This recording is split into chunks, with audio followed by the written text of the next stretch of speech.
In the fertile lands of Umudik, where the soil was red and generous, there lived a man whose name alone could silence a gathering. Obinna Oji-Aku. His wealth was not whispered about, it was visible. Barns stood heavy with yam and maize. His farmland stretched beyond the horizon, merging with the sky at sunset. Cows grazed lazily in fenced pens. Chickens spattered across his compound like spilled grains. And during harvest season, laughter rose from his land like music, the kind that comes from abundance. But Obinna was not admired only because he was wealthy. He was disciplined, soft-spoken, intentional. People said he carried destiny on his shoulders.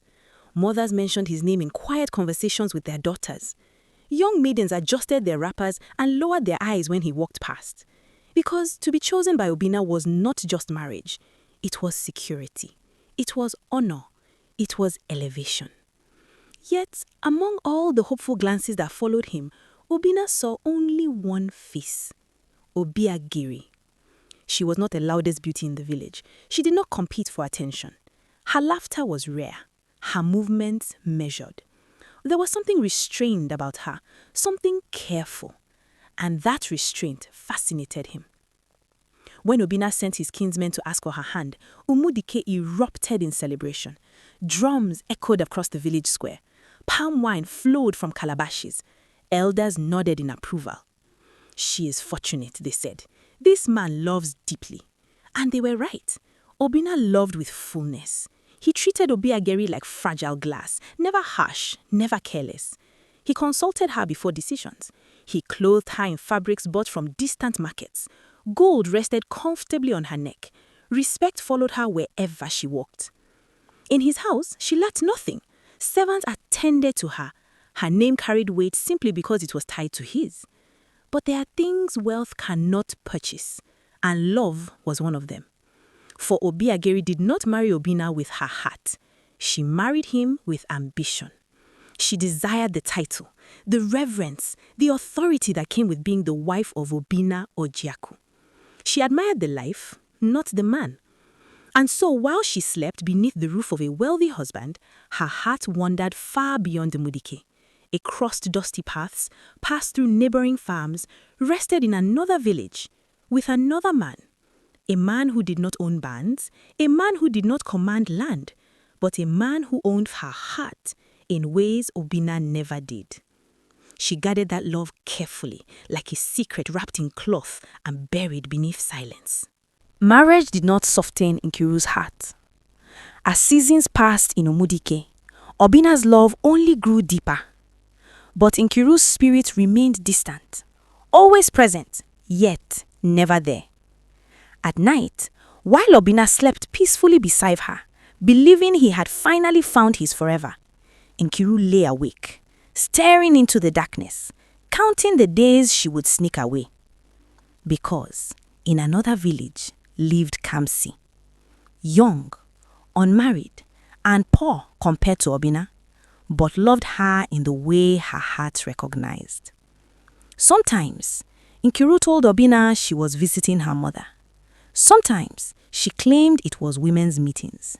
And Obinna, trusting like a child, never questioned her. Love made him blind. Unknown to him, Nkiru had learned the ways of herbs. Leaves crushed quietly, roots boiled carefully, drinks taken in silence. She made sure Obinna would never put a child in her womb, not because she feared motherhood, but because she did not want to carry the seed of a man she did not love.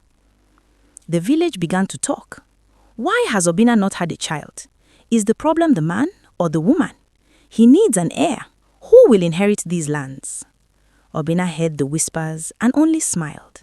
He defended Nkiru. He silenced elders. He said, "My wife will carry when the time is right." But fate does not wait forever. One season, after a secret visit to Ifeanyi, Nkiru's body betrayed her. The herbs failed. Her monthly cycle did not come. Fear wrapped around her chest like smoke. Yet, when the signs became clear, she forced a smile, because this time, The child in her womb belonged to another man. When the village discovered Nkiru was pregnant, joy exploded. Drums echoed across Umudike. Women ululated. Men congratulated Obinna until his eyes shone with tears. For the first time, he believed the gods had finally answered him. He slaughtered cows, shared meat, promised land to celebrate his unborn son. And Nkiru stood beside him, smiling for the village, while carrying a secret so heavy it could destroy everything.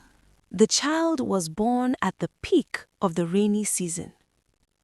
Thunder rolled across Umudike the night Obiagere went into labor, as if the sky itself knew a lie had just taken human form. When the baby cried for the first time, Obinna fell to his knees. A son, his son. Tears ran freely down his face as he lifted the child, his hands shaking with joy. He named him Chukwudi, God exists. A celebration followed that the village would speak of for years. Cows were slaughtered, palm wine flowed like a river, drummers played until their hands ached. Obinna walked proudly, telling everyone, "My lineage is secure." But time has a way of revealing what celebration tries to hide. As Chukwudi grew, the whispers returned. The child's eyes did not mirror Obinna's. His smile curved differently. His features leaned toward another bloodline. At first, Obinna refused to listen. "Children change," he said. "God decides resemblance." But one evening, while returning early from the farm, Obinna saw something that froze his soul. Obiagere, standing too close to a man at the edge of the forest. A man whose face carried familiarity Obinna could no longer ignore. Kamsi. Their voices were low. Their hands touched, and when Obinna stepped forward, Obiagere's face drained of all color. That night, truth poured out like a broken pot. The herbs, the secret visits, the love she never had for him, the child that did not belong to him. Each word struck Obinna harder than a blade. He did not shout. He did not beat her. He simply sat on the floor of his compound until dawn, staring at nothing. In one night, Obinna lost a wife, lost a son, lost the future he had built in his heart. When Obiagere was sent away in disgrace, the village was silent. No drums, no songs, only regret. Obinna fell ill soon after, not of the body, but of the soul. It was then that Adaize returned, a childhood friend, a woman who once loved him quietly and left when he chose another.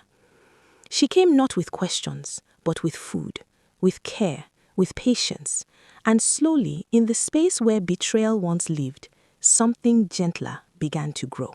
Seasons passed in Umudike. The farm still grew.